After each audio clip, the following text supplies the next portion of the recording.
Bonjour à tous, bonjour les auditeurs. Bonjour. Bonjour Axel. Bonjour à tous. Bienvenue Axel. Merci de m'accueillir. Vas-y, enchaîne. Bonjour Délil. Bonjour Edir. Comment ça va? Ça va mon frérot? Ça va, très bien. Ça va que tu nous as manqué. Hein. Ouais, bah regardez, Je je pense vous que c'est accueille bien là, non? Je pense que c'est réciproque aussi. Ah ouais? Ouais. Ça fait Le plaisir. cadre est sympa en plus, ça change. Ouais, là on a un cadre, je dirais, idyllique. Est-ce que tu On a- peux nous expliquer un peu comment Comment on atterrit là? exactement? C'est l'Incube, l'incubateur de start-up, parce que je suis une start-up hein, avec mon café laverie. Donc je suis rentré au village Baïséa, donc en tant que start-up innovante. Et j'ai pris un bureau ici, et on peut louer cette grande salle. Et je me suis dit, au lieu de faire au café laverie ou ailleurs, autant en profiter et faire le tournage ici. Voilà comment on atterrit dans cette belle salle. Très bien. Bonjour Axel, comment vas-tu? Ça va, nickel, et vous? Ça va, Vous merci. allez bien? Tranquille. Ça va très bien. Tranquillement. Je suis content de t'accueillir aujourd'hui dans ce podcast numéro peut-être 11 ou 12. Ouais, ça commence à faire. Parce que ça fait un an qu'on a développé l'expérience du podcast, Mm. avec des retours qui sont plus ou moins positifs. Et puis aussi, avant de commencer, je voulais rappeler un peu l'idée du podcast, qui n'était pas nécessairement de mettre en avant ou en valeur la richesse à tout prix, Mm. mais de montrer aussi des exemples de Les réussite, parcours, ouais. que ce soit des réussites modestes ou beaucoup plus importants, on va dire. L'idée reste quand même de montrer qu'on peut faire des choses par soi-même, qu'on peut réaliser des rêves au-delà du salariat, et que effectivement toutes les choses qui se font à Nevers et puis autour du département sont des choses à prendre et à mettre en valeur. Donc le but du podcast c'était de répondre à ce besoin-là. Et puis aussi Délil il est là avec sa bonne humeur et puis Magnifique. il accepte de rentrer sur ce projet-là. Donc on aime tous ces partages-là. J'aimerais rebondir. Tu parles de podcast. J'ai lancé mon podcast solo, Alignement et réussite, le podcast de la liberté. Donc, je mettrai le lien si vous voulez aller. J'ai lancé le premier épisode. Donc là, c'est plus personnel. Donc, pas avec Idir, tout seul. Et voilà, c'était l'occasion d'en parler. Ouais, et puis je pense que ça va faire aussi un petit peu la différence entre des podcasts invités où on met l'accent sur ce C'est que ça, font les avec YouTube, personnes. ça va être ça. Et Spotify et les autres plateformes, c'est plus le côté personnel, réflexion, un peu plus profond, quoi, personnel. Et je me dévoile. Donc là, le premier épisode, je parle de mon enfance, d'où je viens. Et à mon avis, le pourquoi j'aime autant la liberté, je pense que ça vient de traumatismes liés à l'enfance. Bah, écoutez-le et vous allez voir Et du coup, de quoi je parle. il est très autobiographique ou il parle un peu de business ou très... Il est autobiographique au début et après j'en reviens sur le pourquoi, pour moi en tout cas, la liberté totale est indispensable et la genèse de d'où ça vient, cette quête de liberté personnelle et financière, géographique, d'esprit, liberté en général. Je parle de D'accord. ça dans Très ce bien. podcast-là de 11 minutes et 11 secondes. Donc il a déjà démarré son podcast, l'épisode 1 a déjà été... C'est ça, réalisé. publié. Le deuxième aussi, il est tourné, il n'est pas encore publié, mais en gros, un par semaine, quoi. Un par semaine, c'est l'objectif. Il Et est, on continue. il est sur disponible YouTube. sur quel... Pour finir la promo Spotify. Ouais. Spotify et pour l'instant Amazon, je crois. Amazon, ils font de podcasts. Amazon, et Spotify. Apple peut-être. Apple certainement. aussi, ouais. Je n'ai pas encore diffusé sur toutes les plateformes, mais l'idée c'était voilà, de diffuser, de passer à l'action, au moins une. Et donc c'est fait et c'est dispo. Donc faites un petit tour Il faut et écouter ça fort. envoyez-moi un message, un petit retour si ça vous a plu ou pas. Merci Délil. Avec plaisir. Donc revenons à Axel, l'invité du jour. Donc je te laisse te présenter en quelques mots. Ok, bah moi c'est Axel Chapenda, j'ai 28 ans. Je tiens une boutique de compléments alimentaires sur Nevers, en centre-ville. Moi j'ai un parcours un peu original, j'ai fait pas mal de choses. Je suis originaire de la région parisienne, je suis arrivé à Nevers dans ma jeunesse. J'ai grandi ici, j'ai fait mes études ici et après je suis parti à Marseille finir mon lycée où j'ai obtenu mon bac et j'ai parti à l'armée pendant 5 ans. Donc j'étais à Carcassonne pendant 5 ans à l'armée de terre. Depuis une quinzaine d'années maintenant, je pratique les sports de combat. Donc j'ai commencé par la boxe anglaise, je suis passé par le sambo russe, un peu de jiu-jitsu brésilien aussi, et pour finir sur l'MMA. Donc j'ai une dizaine de combats amateurs en MMA que j'ai fait de 2016 à 2021, je crois, mon dernier combat en amateur, avant de rebasculer du coup en anglaise, parce que bon, à Nevers, il n'y avait pas trop de possibilités de s'entraîner en MMA. Donc j'ai rebasculé en anglaise, où là j'ai effectué 3 combats professionnels en anglaise et je recombats là d'ici, je pense, un mois et demi en anglaise, enfin un nouveau combat. Donc c'est mon parcours privé, on va dire, et c'est ce qui a amené en fait à lier mon professionnel aussi. Du coup, à monter une boutique de compléments alimentaires, parce que ça se rejoint fort dans les sports de combat, la nutrition c'est très important. Du coup, j'ai eu une opportunité de pouvoir lancer ce business. Dans la famille, j'ai quelqu'un dans ma famille qui fabrique les compléments alimentaires. Donc j'avais déjà un pied dedans, je savais un peu de quoi je parlais. Donc j'ai pu me lier à ce business familial pour lancer un commerce à Nevers. Voilà, grossièrement. Belle présentation, Axel, c'est parfait. C'était très concret. J'ai une question, après je ne sais pas si tu veux enchaîner. Oui, je te laisse poser la question. C'est des compléments alimentaires dans ce milieu de la boxe ou autre, c'est important, c'est beaucoup de combattants qui... Alors, je pense que 90% des combattants utilisent des compléments alimentaires, parce que c'est pas forcément de la protéine comme tout le monde pense, hein, parce que quand on dit prot, enfin complément alimentaire, on parle de prot souvent, ou de protéines, mais il n'y a pas que ça, il y a tout ce qui est minéraux, vitamines, acides aminés pour la récupération, même pour tous ceux qui vont avoir des problèmes de digestion, d'assimilation, il y a les brûleurs de graisse pour perdre du poids, parce que sport de combat notamment, on perd beaucoup de poids. Pour les combats, on arrive à un certain poids, donc on fait pas mal de transitions sur notre poids, prise de masse et sèche derrière, et reprise de masse derrière pour le jour J. Et ça t'a amené à les conseiller selon ce qu'ils souhaitent. Ouais, bien sûr. Okay. C'est là aussi où j'ai pu, moi, développer ce business-là, c'est que j'ai dû pratiquer pas mal de diètes pour mes combats. Donc je combattais à 70 kilos avant, et j'en faisais 78, donc j'avais 8 kilos à chaque fois de battement entre mes combats et mes pesées. Et il fallait se compléter parce que sinon on est en carence. Comme on réduit les glucides d'un certain point et les lipides, du coup il faut se recharger en complément d'un autre côté pour pouvoir avoir le bon taux pour être en forme, quoi. Donc c'est très important. Et pour tous les sports, hein, pas que le sport de combat, ça aussi c'est vaste, c'est pour tous les sports.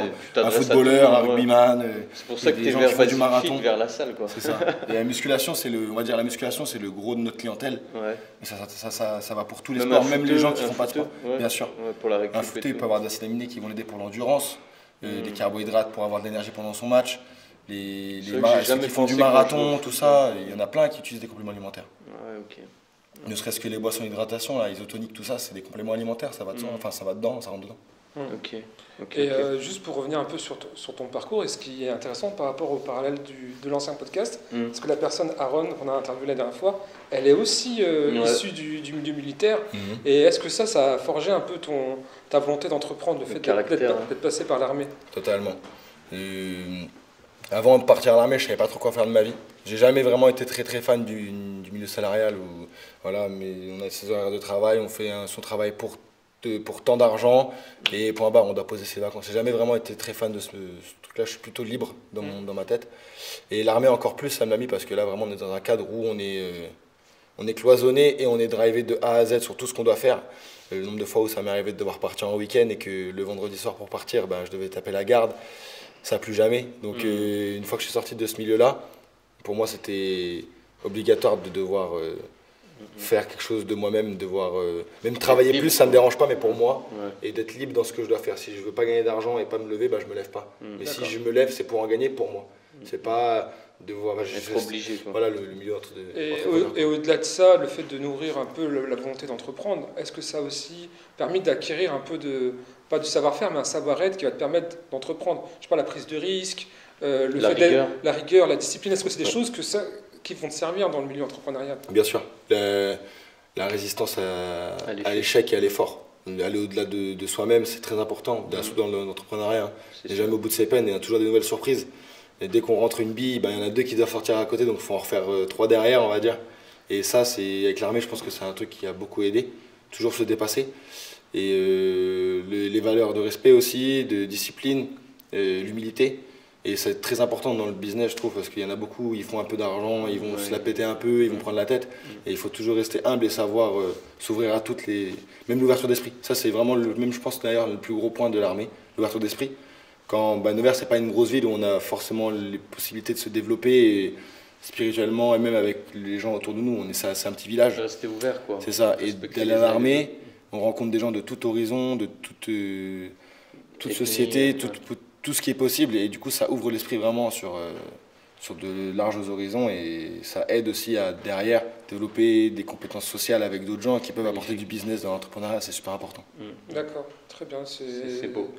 C'est un beau parallèle parce qu'effectivement, on a des personnes qui sont issues de l'armée et qui veulent entreprendre. Ils passent d'un côté très discipliné, cadré, où etc. et là, c'est totale liberté. Et là, c'est totale liberté. Et là, du coup, comment tu vis? Ça fait combien de temps en fait que tu as ouvert la boutique ou tu t'es lancé dans le monde de l'entrepreneuriat? Alors, j'ai fait plusieurs. Après l'armée, justement, j'ai fait plusieurs choses.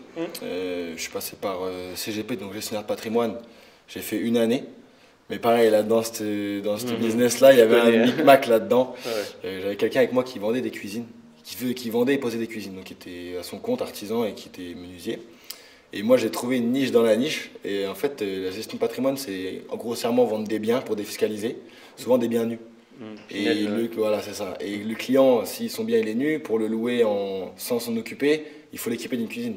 Donc moi, j'avais trouvé le business de rentrer dedans, mais pas vendre des apparts. Moi, c'était de récupérer les apparts que mes partenaires vendaient. Les CGP vendaient. Et rendre ma cuisine dedans. Ouais, c'était plus intéressant. C'est vrai que c'est vendu sans cuisine. C'était une niche dans une niche. J'ai fait ça une année et demie. Et voilà, après, il y a eu quelques problèmes dans la structure de l'idée du business. Bon, ça a un petit peu marché, mais bon, voilà. Derrière, après, j'ai commencé à... Et ça, c'est en quelle année, alors, si on peut donner une temporalité? Alors, c'était 2020, 2021, ouais, jusqu'à fin 2022. D'accord. 2022 à 2023, j'ai fait médiateur à Nevers. J'ai trouvé parce qu'il me fallait des revenus, donc j'ai trouvé un petit boulot dans Nevers. J'étais médiateur pour Interstice. Et après ça, j'ai décidé d'ouvrir mon commerce de compléments alimentaires. On y en parlait plusieurs fois avec ma famille et tout ça, qui sont dans le business. J'ai décidé d'ouvrir une boutique à Nevers parce qu'il n'y en a pas. Il n'y avait pas de boutique à Nevers, donc j'ai décidé d'ouvrir une boutique. Donc j'ai fait ma première boutique en mars 2022 ou 23. Je sais plus. Ouais. 22.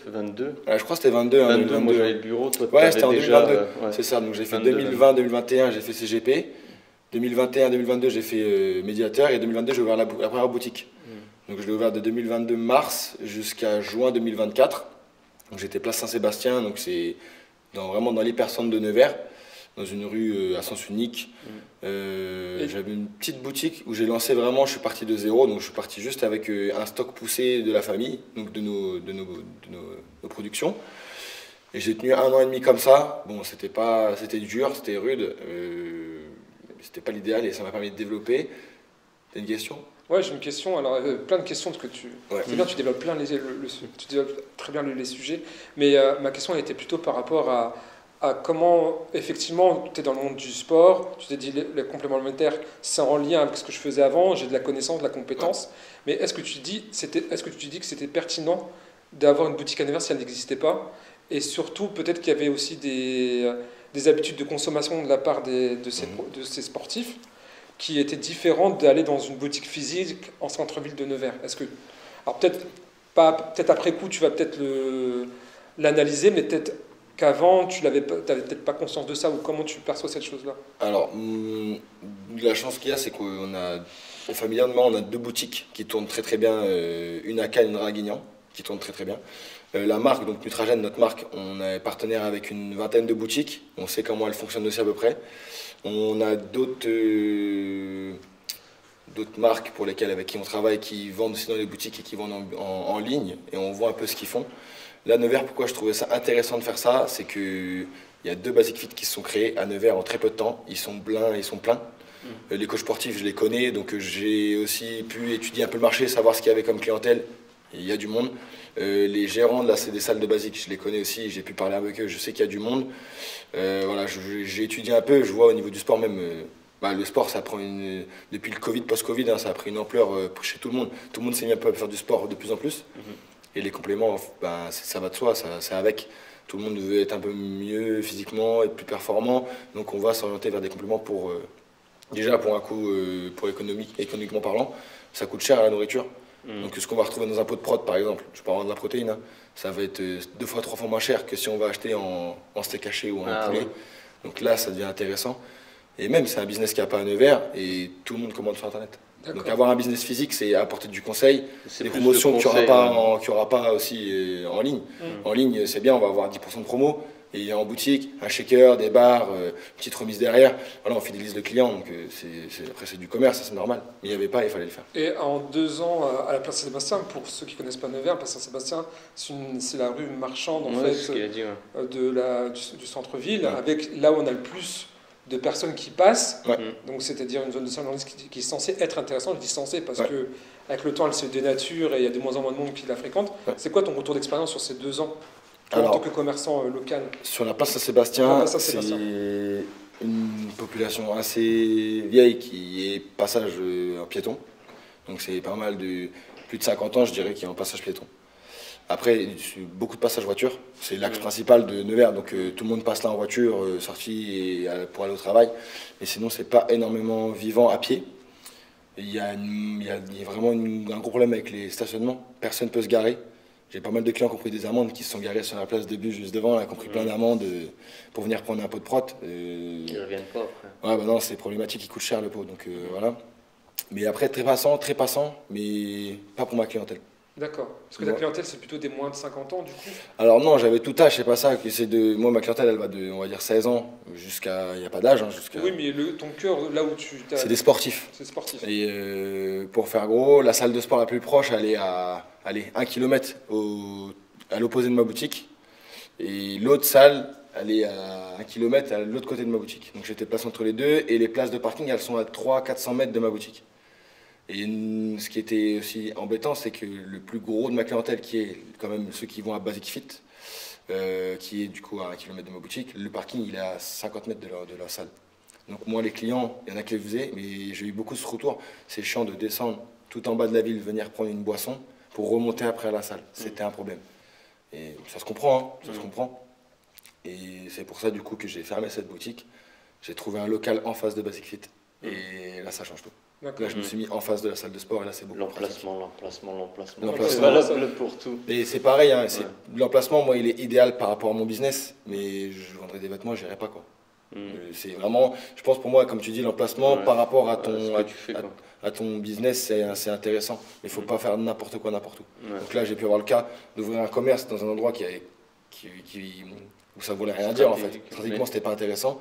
Et délocaliser un endroit stratégique, ça fait vraiment une grosse différence. Ouais, tu le Une ressens. grosse différence. Et juste par rapport au loyer, donc est-ce que tu as gagné en termes de loyer? Parce que Ouais. vu que tu étais dans un espace qui était censé être fréquenté, donc la plus valorisée du centre-ville, Ouais. est-ce que tu as fait quand même des économies par rapport à Même ça, ouais. J'avais moins de surface et je payais plus cher de loyer. Là, j'ai plus de surface et je paye moins cher. D'accord. Donc, Et tu peux donner un chiffre ou ça reste... j'étais dans les 800 € en centre-ville. Mm. Et là, je suis dans les 700 € en face Basic Fit. Avec plus de surface. Ouais.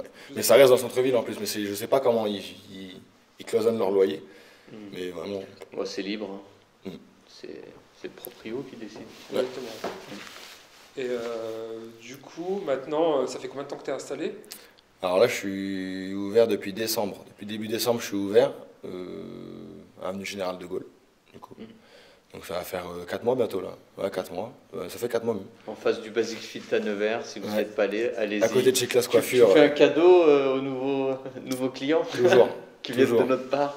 Toujours encore plus de votre part. Alors, Ah, magnifique. Ah, tu offres quoi alors du coup? Ah bah oui, au moins une barre, Ah, c'est tous réel. ceux qui viennent de la part de Delil, j'offre 10%. déjà, Ah c'est sûr. putain, Voilà, magnifique. ouais. Allez-y, Je viens de la part vous de dites de Delil. la part de Voilà. Delil et Idir. Non, après, toujours, Ouais, commercial, mais je pense, il y a toujours je des pense, petits avantages à venir en boutique. Déjà le conseil et même Ouais. toujours D'accord.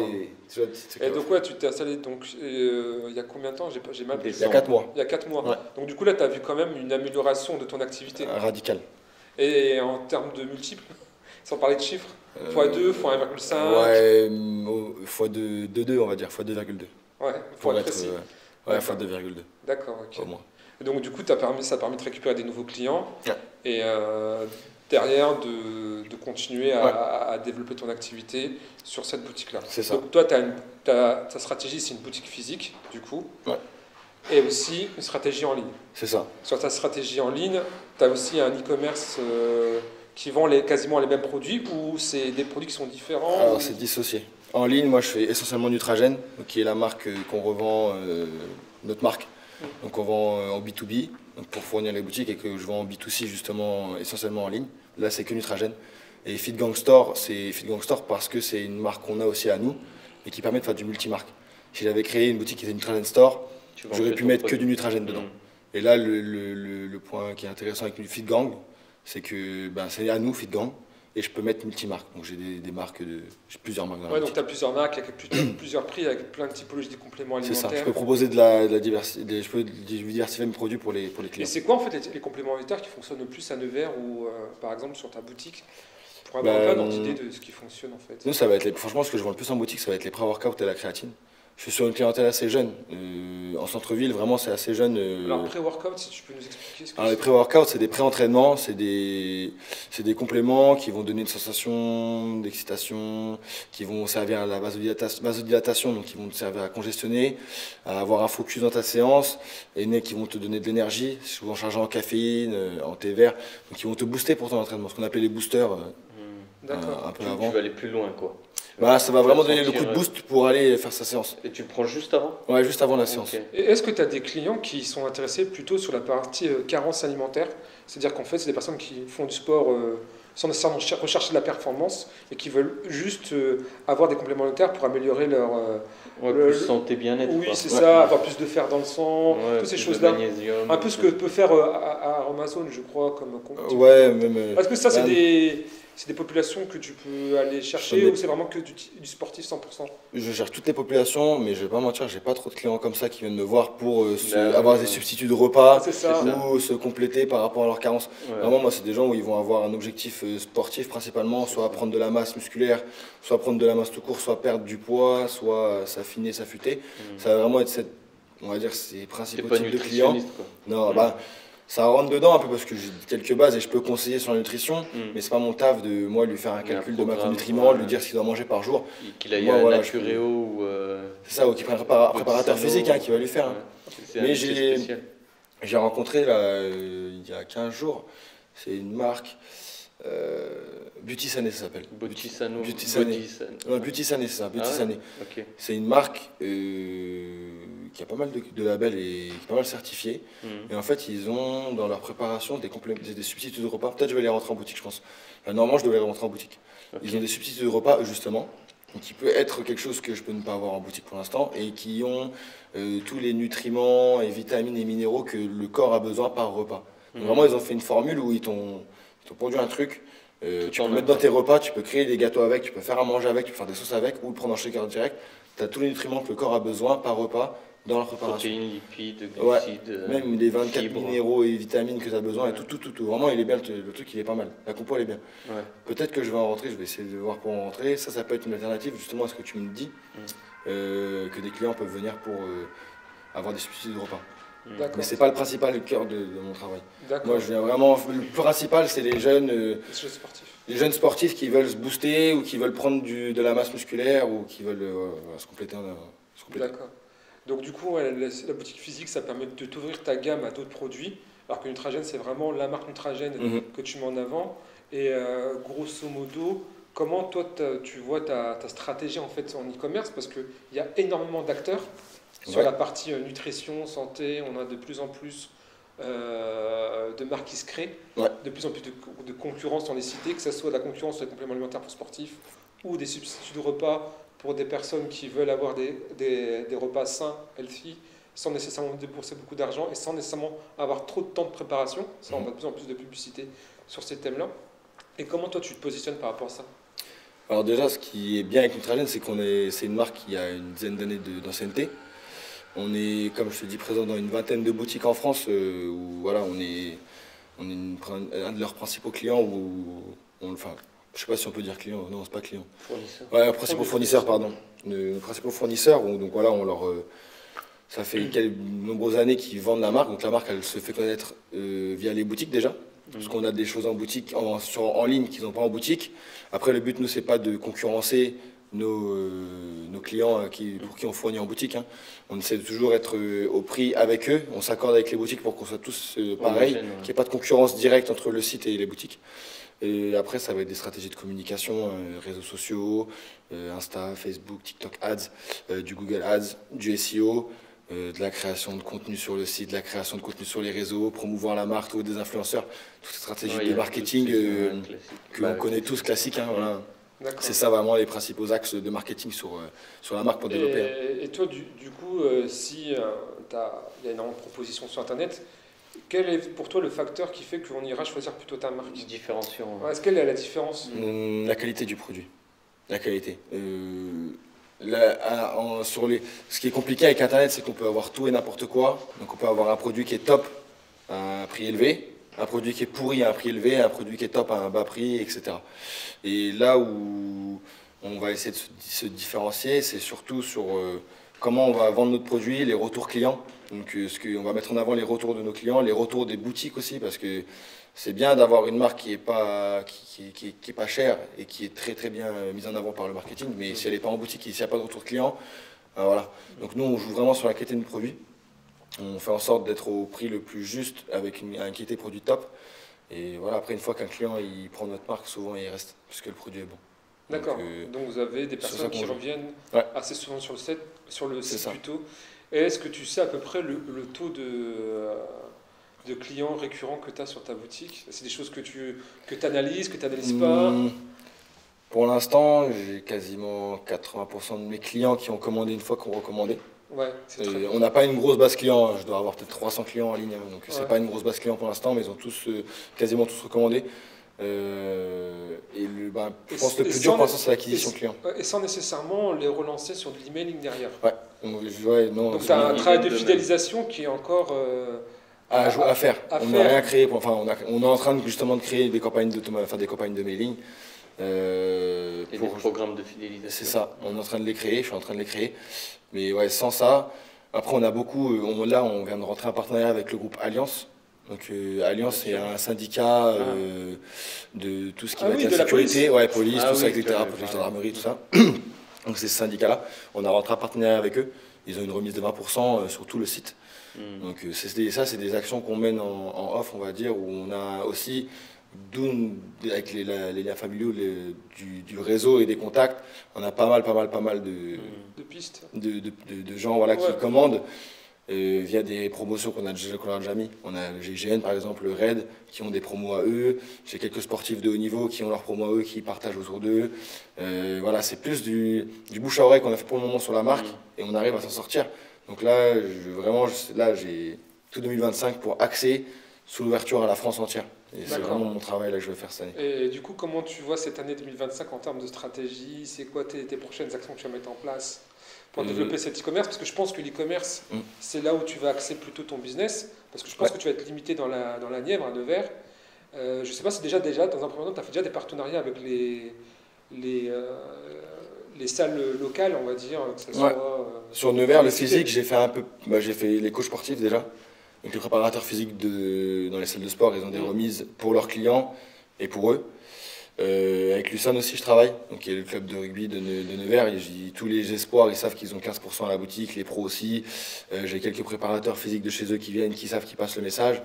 Je bosse avec Formapi aussi, qui savent qu'ils envoient des jeunes de chez eux, ils ont la remise qui va avec. Et après, c'est du réseau, du bouche à oreille, beaucoup à Nevers, c'est plutôt ça. D'accord. Je pense pas qu'une stratégie où je vais envoyer du ads pour Nevers, c'est vraiment intéressant. Ici, c'est beaucoup plus du bouche à oreille, c'est un petit village, donc c'est vraiment plus du bouche à oreille. Et c'est là où vraiment il y a un gros contraste entre le site internet et la boutique, où là, internet c'est national. Et peut-être que du coup, pour la boutique en ligne Fit Gang Store, quand je vais la lancer, là, il faudra que je crée, justement, je récupère tout ce que j'ai pu mettre en place avec Nutragen Store sur Fit Gang Store. Mais là, pour l'instant, Nutragen, ça va être beaucoup plus national. D'accord. Donc du coup, tu as Fit Gang Store qui est la partie physique, tu as Nutragen Store qui est la partie e-commerce. De Nutragen.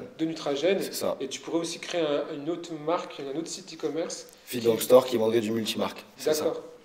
Et pour l'instant, toi, ton focus est sur Nutragen Store en ce moment. Alors, le focus physique, dans les heures de travail, de 10h à 19h sur Fit Gang Store, et de 19h jusqu'à 10h du matin le lendemain sur Nutragen.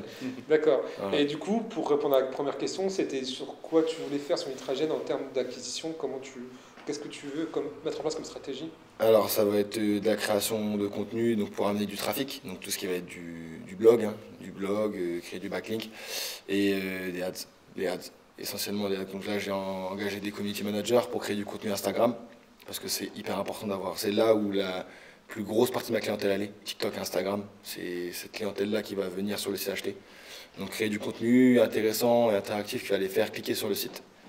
Et après, créer du contenu sur le site qui va les faire passer à l'achat, donc des offres promo, des packs, des beaux visuels, voilà, tout ce qui va faire que le client va Parce que déjà, passer à l'achat. tu as déjà une stratégie qui est en place sur Instagram Ads. Donc Ouais. pour ceux qui ne connaissent pas la publicité sur Instagram, parce qu'il y en a qui ne connaissent pas, hein, ceux qui vont regarder la vidéo, vous avez sponsorisé qui est indiqué sur les posts Instagram. C'est-à-dire que la personne a payé à Instagram ou à Meta une publicité, un montant par clic. Journalier ou... Ouais, qui fait que la publication remonte tout en haut de votre feed. Donc c'est ce que fait Axel via Instagram Ads. C'est ça, Meta, parce que du coup c'est sur Facebook et sur Instagram. Entre les stories, on peut voir les produits avec le call to action pour acheter le produit ou en savoir plus. Pareil, entre les publications. Et toi, tu es sur que Insta ou tu t'es lancé sur Facebook? Les deux sont liés maintenant, donc Facebook et Insta c'est lié. Ah, je publie sur Insta, je publie sur les deux. Ah, tu peux Ouais, je publie sur les deux réseaux. Toi, tu fais sur les deux réseaux? Ouais. Okay. C'est pas les mêmes clientèles, on va dire, sur Facebook et sur Instagram. Et encore TikTok, c'est différent. Ça, je vais me mettre après TikTok parce que je suis pas encore assez calé là-dedans. Je vais faire un focus sur quelque chose d'abord, le lancer et après commencer à apprendre quelque chose d'autre. Mais on va avoir plus entre 40 et plus sur Facebook et 40 et moins sur Instagram, vraiment. D'accord. Et 18, 25 sur TikTok. Vraiment, c'est là. Même 16, 25, c'est TikTok. Ouais. Et 25, 40 Insta et 40 et plus. Et toi, tu veux monter tes budgets publicitaires ou tu veux rester pour l'instant pas très agressif en publicité? Alors, tant que j'ai pas full contenu, pour moi, ça sert à rien d'augmenter le contenu publicitaire. Parce que je vais payer des ads pour du contenu qui est faible. Ouais. Donc là, je suis en train de sortir 10 albums de contenu là, qui vont sortir. Donc je vais envoyer beaucoup de contenu sur les réseaux. Une fois que j'aurai tout mon contenu et des beaux visuels qui vont même aller sur le site. Parce que là, j'ai tout fait moi-même. Donc j'ai fait que les moyens du bord. C'est déjà cool ce que j'ai fait, mais c'est que les moyens du bord. Là, j'ai commencé à investir un peu. Là, ça y est, cette année, j'investis sur le site. Donc là, j'investis sur les community managers, sur les stratégies de communication. Et là, on va envoyer sur les ads. D'accord. Donc c'est des community managers qui t'aident à créer ce qu'on appelle les créatives, des réels, des carousels, des choses comme ça. Ouais, c'est ça.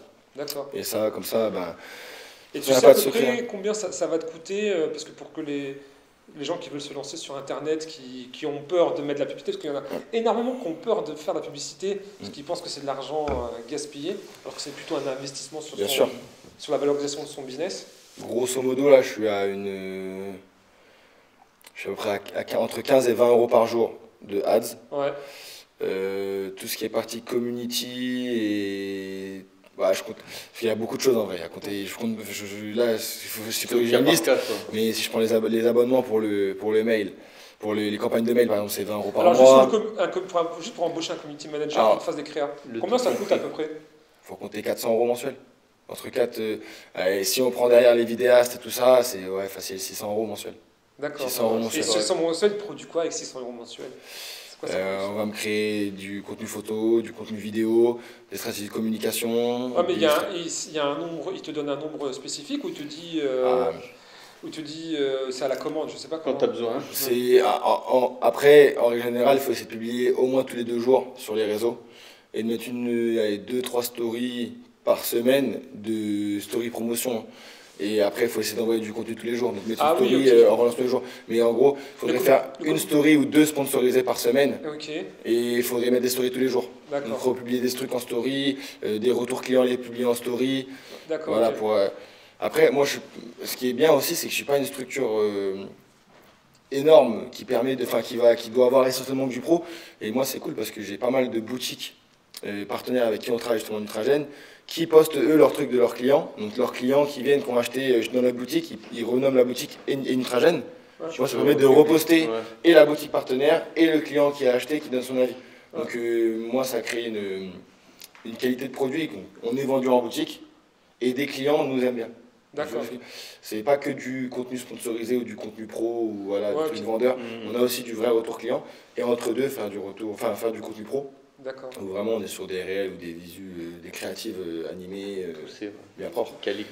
Et comment il a évolué le compte Instagram depuis le lancement de la boutique et puis peut-être avec l'arrivée sur juste en face de Basic Fit, est-ce que tu vois que ton compte Instagram il a évolué ou pas? Alors le compte Fit Gang Store, il a évolué un petit peu, mais on n'a pas un gros. Moi j'ai fait zéro pub par contre sur le Instagram Fit Gang Store. Sur Fit Gang Store, j'ai fait zéro pub, je publie pas beaucoup. C'est juste, il me sert juste vraiment à parler avec les clients, plus qu'autre chose. Donc les clients m'envoient est-ce que j'ai ça, est-ce qu'il y a ça, est-ce que je peux avoir ça, si, ça, oui, ou des conseils, plus qu'autre chose. Et Nutragène? Nutragène. C'est toi qui le gères, le Nutragène? Ouais, pareil, c'est moi qui le gère. Le Nutragène, on n'a pas un gros compte Insta, on est en train de tout le refaire. Ce qui était tenu en fait avant que je reprenne la main sur tout ce qui est e-com et les réseaux étaient tenus par quelqu'un d'autre. Et c'était bâclé et carnage. J'ai tout supprimé, j'ai recommencé un peu à faire du visuel dessus. Je supprime un peu des abonnés qui servent à rien. Je sais pas ce qu'il a fait le mec avant, mais il a fait n'importe quoi. D'accord. Donc on a déjà une base de 1300 abonnés, donc ça sert à rien de tout supprimer, de recommencer à zéro, on part avec ça. Et justement on va chercher à faire de l'acquisition abonnés et clients via les promotions et les publications sponsorisées. D'accord. Et c'est pour ça que là j'ai engagé un community pour avoir du vrai contenu sur le réseau, pour avoir des vraies publications, pour pouvoir chercher du vrai client. D'accord. Et toi, tu me disais en off que souvent les personnes qui se lancent dans des nouvelles activités entrepreneuriales, ils pensent que le site internet c'est suffisant, mais ils n'ont pas idée de la masse de travail qu'il faut faire derrière, du nombre aussi de compétences qu'il faut mobiliser. Par exemple, tu me parlais de community manager. Tu vas avoir aussi des gens qui vont gérer des publicités, donc un gestionnaire de publicité, donc ce qu'on appelle un ads manager. Tu vas avoir la personne qui va peut-être créer que développeur, qui va peut-être développer le site, et tu vois la partie back-office, SAV. Donc du coup, toi, comment toutes ces expériences, ces compétences-là, tu les mobilises, et comment, si toi tu les intègres directement, si toi directement qui les fait, ou qu'est-ce que tu externalises, qu'est-ce que tu gardes pour toi, grosso modo? À la base, là, avant, du coup, ce mois-ci, je sais tout. C'est-à-dire, j'ai fait le dev, donc je développe mon site, je le crée, je le monte, je le code un petit peu sur des trucs que je peux faire. Bon, après, je passe par Shopify, donc c'est pas du gros code, hein. C'est juste 2-3 modifs par-ci par-là, mais il faut savoir le faire. Donc ça, je l'ai appris depuis 2019, j'ai mis les mains dedans. 2020, j'ai commencé vraiment, et depuis maintenant 5 ans, je fais des sites pour des gens. Et pareil, on fabrique les compléments alimentaires. Donc on a aussi eu des clients qui ont lancé leur gamme, pour qui j'ai donné un coup de main pour faire la conception de leur site e-commerce. Je les ai aidés, je les ai aiguillés. Donc ça m'a permis d'avoir de l'expérience là-dedans. Et ça m'a ouvert sur d'autres opportunités, hein. Donc j'ai appris à faire un peu de Canva aussi, pour faire un peu de visuel, pour mettre parce qu'il faut avoir des photos produits sur le site, il faut faire des fiches produits, donc il faut créer les visuels produits, donc il faut mettre les mains dans Canva. Après, il faut trouver des stratégies de communication aussi, du coup. Donc là, c'est là où on arrive sur le mailing, sur les réseaux, où c'est là, du coup, j'ai dit non, mais là, vraiment, je suis à la rue, il faut que je trouve un community. Toi-même, donc tu fais tout. Le SAV, il faut payer un service de messagerie, donc pour avoir son mail pro, et derrière recevoir les mails des clients, des demandes de contact, etc. Il faut répondre au téléphone, c'est vraiment une grosse partie. Mais après, plus le business prend de l'ampleur, plus on va venir déléguer, c'est comme tout business. Hein. Aujourd'hui, alors alors du coup, au début, tu faisais tout pendant 4-5 ans, si j'ai bien compris. Et là, aujourd'hui, qu'est-ce que tu délègues? Donc le community manager. Alors aujourd'hui, déjà, nous, ce qui est bien, c'est que tout est au niveau logistique, tout est délégué. C'est-à-dire qu'on a notre réseau, on a notre logistique, tous les produits sont à la logistique, et donc tout est automatisé à ce niveau-là. C'est-à-dire que nous, on ne gère plus le colisage des produits, on ne fait plus de colis. Ça, c'est cool déjà. Maintenant là je vais déléguer vraiment une partie de tout ce qui va être les visuels, le contenu donc, visuel. Pour expliquer aux personnes, c'est-à-dire que vu que toi tu passes par le site pour créer tes commandes, quand la commande est créée sur le site, automatiquement la logistique reçoit une notification et il traite la commande sans passer par toi. C'est ça. Donc ça te décharge en fait de ce lien avec le fournisseur. Avant j'avais une commande, il fallait que moi je prépare le colis, je crée l'étiquette et j'allais déposer le colis ou je fasse relever, passer une ramasse pour le colis. Ça prenait du temps. Donc là on a ça déjà. Toute la partie du coup maintenant, community manager, je la délègue. Donc je vais avoir quelqu'un qui va s'occuper à 100% des réseaux sociaux, du contenu vidéo et visuel. D'accord. Et il va m'aider sur les ads. Alors pour suivre les campagnes ou pour créer que le contenu? Alors créer le contenu et suivre les campagnes avec moi. D'accord. Moi je sais faire, je me débrouille, je les mets en place depuis un an, donc je me débrouille. Mais là on va essayer de les optimiser pour que ça soit le plus performant possible. Donc là, on va voir justement avec le community manager qui a une petite main dedans, et avec mon ami Dir qui est là aussi, qui gère un peu les ads. Moi, je vais commencer à dire, viens voir s'il te plaît. Voilà. Et on va mettre ça, vraiment faire peaufiner le plus possible pour que ce soit plus pertinent. Et après, ça dépend. Hein. Si demain je passe à 100 commandes par jour et je vois hein, on va réussir à le faire, là il faudra un service de SAV parce que on ne pourra pas tout gérer. Si j'ai 10 mails par jour à traiter ou dans 10 coups de téléphone, ça va être compliqué. Et après, en fait, selon plus ton business se développe, plus tu vas avoir besoin de monde de toi pour développer. Donc, ouais, tu restes beaucoup sur la boutique, le SAV et la création de contenu sur le site internet. Tu maîtrises déjà bien, ouais, c'est ça. C'est ça. D'accord. Et pareil, même la boutique. À terme, j'adore ma boutique, c'est cool, j'adore ce que je fais. Mais à terme, j'adore entreprendre, j'adore créer des choses. J'ai toujours des idées partout. J'ai fait la boutique, elle tourne. Il faut que je la fasse grossir pour pouvoir permettre de mettre quelqu'un dedans pour aller rouvrir d'autres boutiques ailleurs parce qu'il y a plein de zones où il n'y a pas et ça fonctionne. Ça fonctionne. Donc c'est pareil. Et comme je disais avant, hein, le business il grossit, il faut employer des gens ou trouver des gens avec qui travailler pour pouvoir faire grossir encore d'autres choses. C'est toujours pareil. Très bien. Et du coup, là, je voulais un peu parler de Fit Gang Store parce que tu es venu avec la casquette Fit Gang Store, le maillot, donc tu fais un petit coup de promo. Ah, mais pas, c'est mon. Tu nous aurais ramené un maillot, on l'aurait mis, ça aurait fait une unité Fit Gang Store. On serait mis en. Ouais. On n'a pas pensé. Pour la prochaine podcast, je vous les offrirai, vous les mettrez vous et vous les garderez. Et donc Fit Gang Store, c'est ta boutique, mais c'est aussi une marque que tu veux développer sur autre chose que le complément alimentaire, si j'ai bien compris. Alors non, Fit Gang Store, c'est une boutique. Fit Gang, à la base, c'était un groupe d'entraide pour la préparation physique et la remise en forme. Donc c'est mon oncle avec un ami à lui qui ont créé Fit Gang. Ils ont créé Fit Gang. Où voilà, il y avait un site internet où des gens se réunissaient, c'était une espèce de forum où voilà, ils payaient des coachings, ils avaient rentré quelques têtes pas mal connues dans le monde du fitness, ils rentraient des coachings, ils aidaient les gens à perdre du poids, à se remettre en forme, etc. Ils ont lancé une petite gamme de produits, donc on avait quelques produits de la gamme Fit Gang.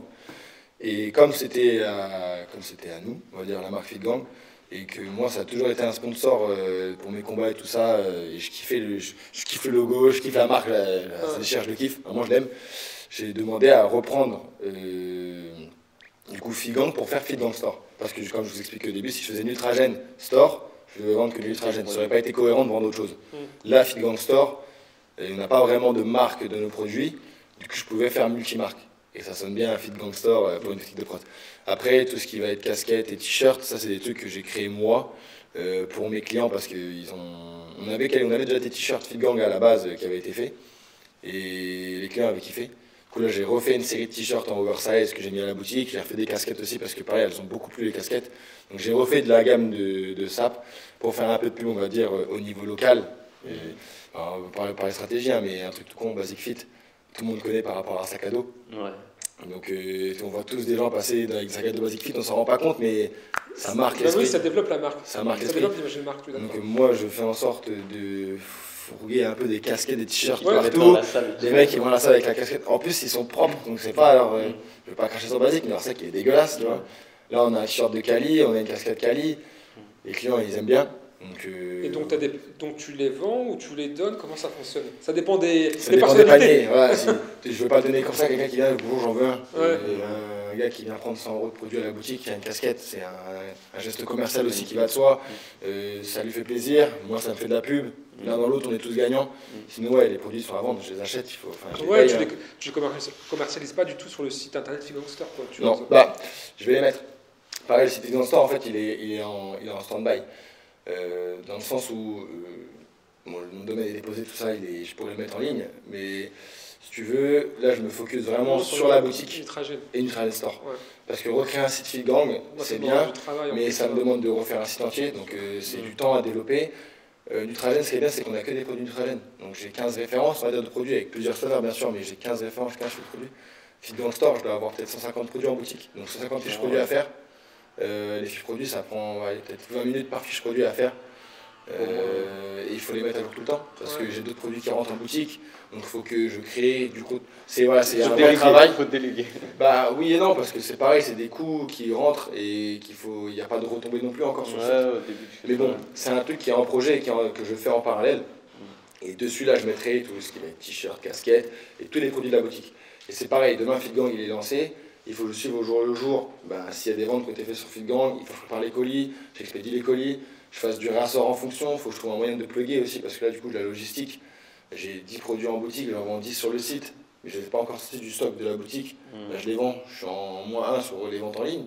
Donc il faut que je trouve un moyen de plugger la logistique et du site et de la boutique physique pour pas avoir d'écart entre les ventes en ligne et... Ouais, mais il y a, tu vois, j'ai un système de caisse pour la boutique qui me fait mes stocks, et Shopify, ben, c'est son système à part, et je peux pas lier les deux. Si je fais une vente Shopee, elle part pas sur mon système de caisse, tu vois, et si je fais une vente sur la caisse, elle part pas sur le site. Sinon, tu passes tout par Shopee, mais après, il prend des frais de. Ouais, mais j'ai regardé, c'est pas intéressant, genre, l'environnement, il est pas intéressant. Mais je vais trouver un moyen de le faire. Ou je ferai une réduction. Les cartouches, ça passe comme ça, ils passent tout par Shopify. Ouais. Comme ça, tout est centralisé. La facture, elle est automatisée, elle s'écrit directement, et puis le lien avec le fournisseur est direct. Ouais. Par contre, tu as des frais. Il est cher, elle est chère la caisse Shopee. Ouais, la caisse Shopee, le PDB, il est cher. Mais la solution, ça va être que je vais faire grossir mon stock en boutique, déjà, en premier temps. Je fais grossir mon stock. Une fois que j'ai fait grossir mon stock, où là, j'ai du stock d'avance, je mettrai une quantité réduite sur le site. Donc je vais enlever 3 produits, on va dire, le temps que. Je ne pense pas passer 3 commandes par jour du 3 mêmes produits, donc je mettrai 3 produits de chaque en moins. Ça, j'aurai toujours une petite marge de manœuvre. Tous les soirs, je fais mon check des commandes passées. Le matin, avant d'ouvrir, pareil. Ça, je mets de côté ce qu'il y a à mettre de côté et je prépare mes colis. Et voilà. Mais ça va se faire comme ça pour le premier temps, on va dire. D'accord. Et ces éléments, ces goodies de la marque Fit Gang Store, est-ce que tu as pensé à les offrir peut-être à des personnalités sportives du coin ou un peu plus renommées? Des influenceurs. Pas des influenceurs, mais des personnes qui pratiquent du sport et qui font quelques combats ou qui font des compétitions. Ouais, ça peut être Sofiane, des compétitions. En dehors que de la boxe ou des sports de combat, mais des personnes qui ont... Franchement, je les vends pour l'instant. Je suis pas assez gros pour pouvoir me permettre d'offrir... C'est pas 30 € de t-shirt qu'il va mettre en déficit. Bien sûr. Pour l'instant, je suis pas assez gros pour me dire, tiens, je vais faire 1000 € de t-shirt, je vais les offrir. Je peux pas faire ça. Mais bien sûr, après, comme je vous disais tout à l'heure, il y a toujours le petit geste commercial. Quelqu'un que je connais bien, même Sofiane s'il vient, toujours la petite remise. Tu veux une casquette, t'en veux pas, tiens, je l'offre. J'offre souvent les shakers Nutragène. Pareil, chaque shaker, je l'offre quasiment tout le temps. À chaque fois qu'il y a une prend un pot Nutragène, tiens, un shaker. Il va à la salle avec, il le prend, il est bien, il en a tout le temps. Voilà, c'est des petits gestes que je peux faire, que je fais souvent. Après, sur la gamme de produits Fit Gang, c'est des produits que je paye cher, assez cher quand même. Franchement, je les paye assez cher. La qualité, elle est vraiment bien. On voit le maillot, je pense d'avoir une bonne qualité, bien. assez cher. J'ai fait des remises dessus, selon ce qu'on prend, mais je ne peux pas les offrir tout de suite. Je les offre à quelques personnes quand ils prennent un panier en conséquence, mais logique. Très bien, Axel.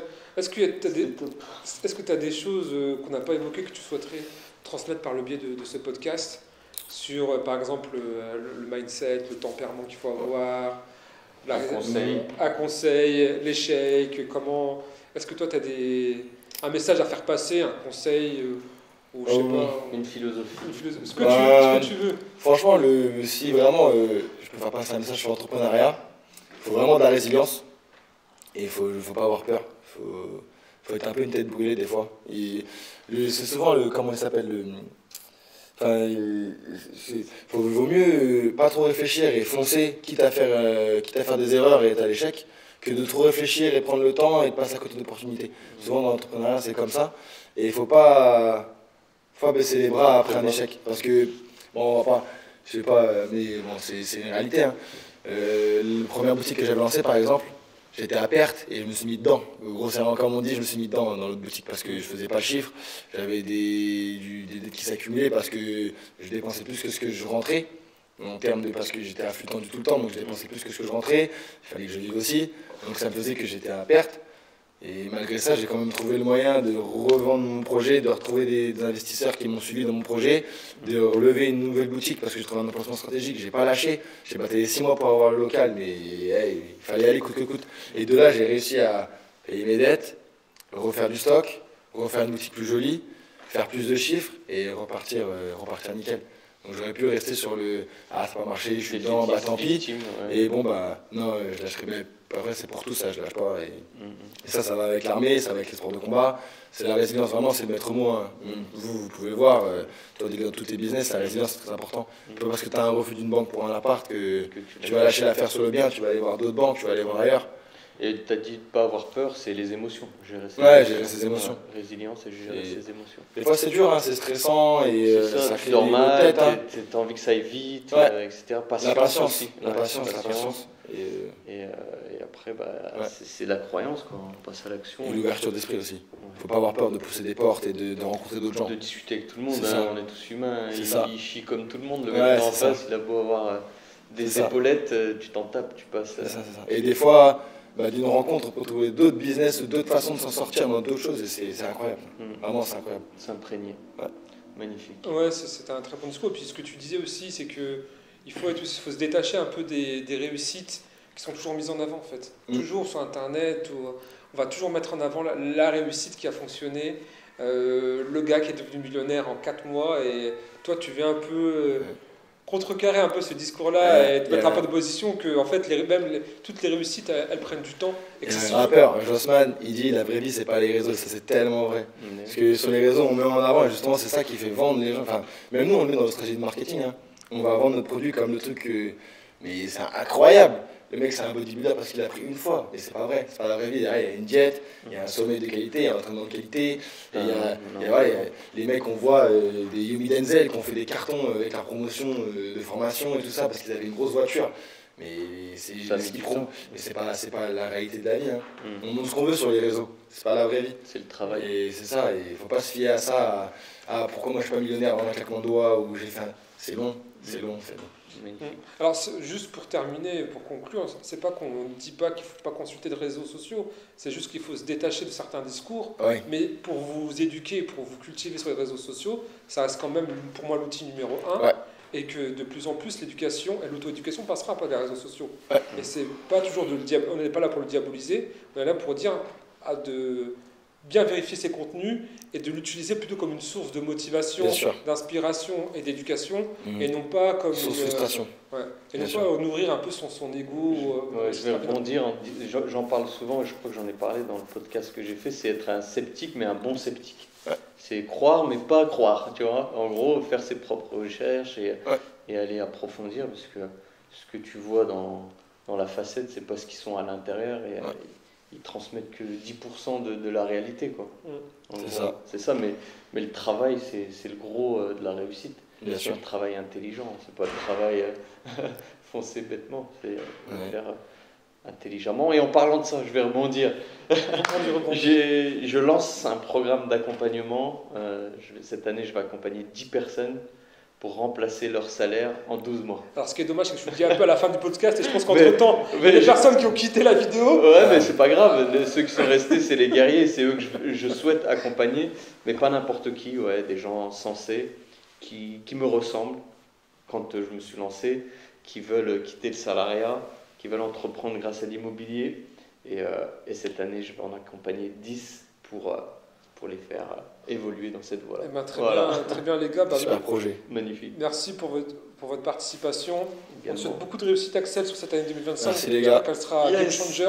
Semaine prochaine, Thaïlande. Pour cette année. C'est ça. La semaine prochaine, on va aller trouver des nouveaux fournisseurs pour les textiles.